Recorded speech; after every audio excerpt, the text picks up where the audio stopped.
Hey students, so today we are going to discuss the topic of rocks. Okay, so identify rocks and minerals. A mineral is naturally occurring inorganic solid with a defined crystal structure and chemical composition. So, in the simplest terms, a mineral is a natural substance that is solid and stable at room temperature.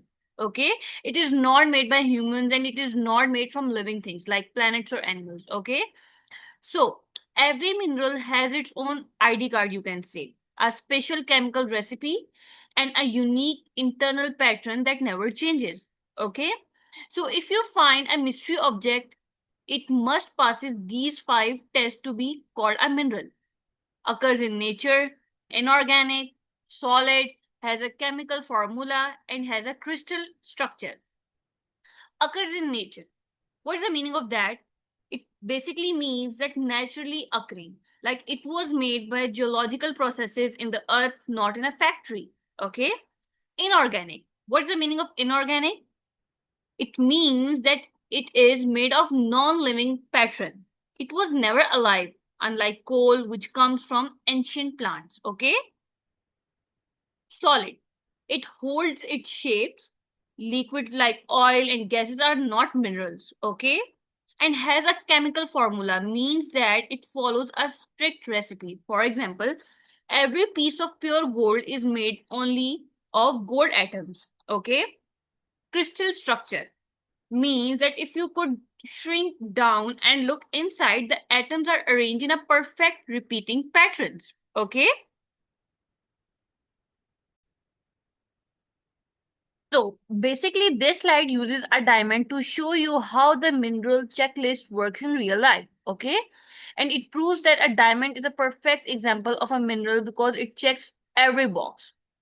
Like diamond has the following properties, like it found in nature, like it created deep undergo by the earth's heat and pressure, not by people, not made by living things, like it's inorganic. It does not come from plants or animals. Okay.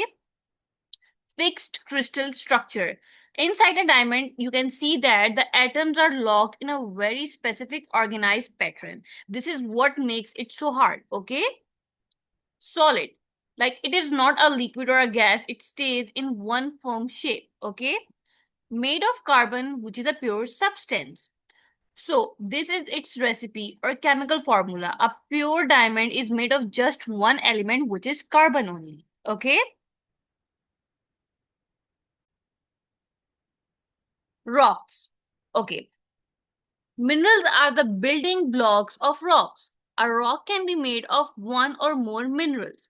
Okay, so this slide basically explains the difference between minerals and rocks. The key takeaway is that minerals are the ingredients used to make rocks. Okay, so minerals and rocks have the following properties. Okay, minerals and rocks both are solid, they are formed in nature. It is not made by organism, but rocks is not a pure substance. Why? Because a rock is a mixture of different minerals. It does not have one single chemical formula. For example, granite is a rock made of different components, okay? And rocks has not a fixed crystal structure. While the mineral inside rocks have crystal structures, the rock itself is just a big jumble of those crystals stuck together in no particular order. Okay?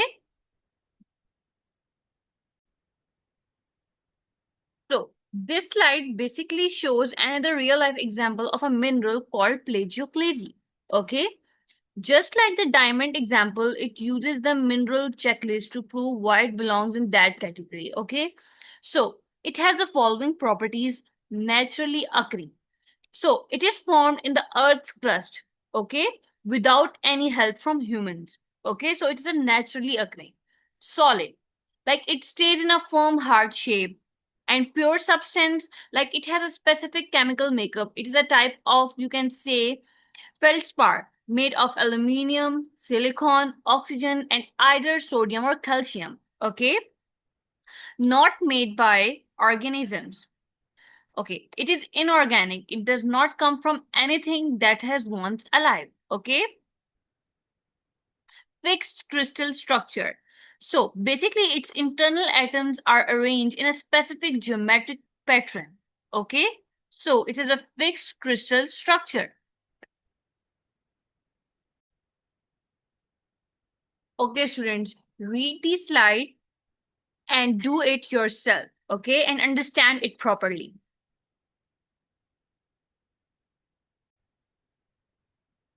Okay, so the next one is how do sedimentary rocks form?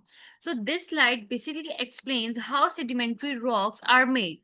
You can think of this process like building a layered cake out of crumbs and leftovers. Okay, so sedimentary rocks are made when erosion or the breaking down of the land around you takes place. The small pieces of land that break down are called sediment. The sediment can be grains of sand, mud, pebbles, minerals, fossils, or plants. The sediment travels around by wind or bodies of water until it finally settles. So basically, first, nature breaks down larger rocks and land through erosion. Okay, this creates tiny pieces called sediments, and sediments can be grains of sand or mud, small pebbles, and pieces of shells, fossils, or dead plants. Okay, so wind and water, like rivers or ocean waves, carry these tiny pieces away. Eventually, they slow down and the pieces settle or drop to the bottom of a lake or ocean floor. Okay, so over time, sediment can be pressed together to form sedimentary rock. You can observe a sedimentary rock to learn about the environment in which the sediment was deposited. Each type of sediment forms a different sedimentary rock. So, basically, they are talking about that over millions of years, more and more layers of sediment pile on top of each other. The weight of the top layer presses the bottom layer together so tightly that they turn into solid rocks. Okay? And why are they special? Because these rocks are made from layers of leftovers.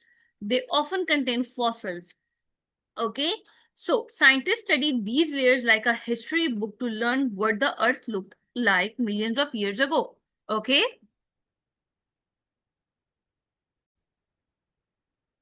Okay. Here are some of the examples of the sedimentary rocks. Okay. So, the first one is sandstone. Forms from sand. Sand is usually deposited by wind in deserts and by water or beaches. So basically, when wind in desert or water on beaches piles up sand in thick layers, it eventually hardens into sandstone. Okay? So the next one is shale and mudstone. Form from mud. Mud is often deposited at the bottom of ocean and deep lakes. So basically, these form at the bottom of very calm water like deep oceans or lakes, where tiny particles of mud settles and get pressed down. Okay? So the next one is limestone. Limestone forms from sediment made mostly of the shells of marine organisms. Like this type of sediment is often deposited in the ocean near coral reefs. Okay, so basically, this one is interesting. Like it's made from the leftover shells and skeletons of tiny sea creatures that pile up on the ocean floor near coral reefs. Okay,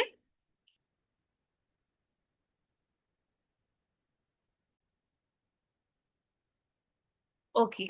Conglomerate forms from sediments of many different sizes, such as mud, sand, pebbles, and powders.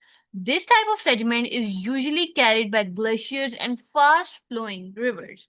The sediment can be deposited when a glacier melts or a river starts moving more slowly. So basically, this is like a chunky rock, you can say. It's made of mix of everything like mud, sand, pebbles, and even big rocks. Okay, fast rivers or melting glaciers carry these different sizes and dump them together. Okay.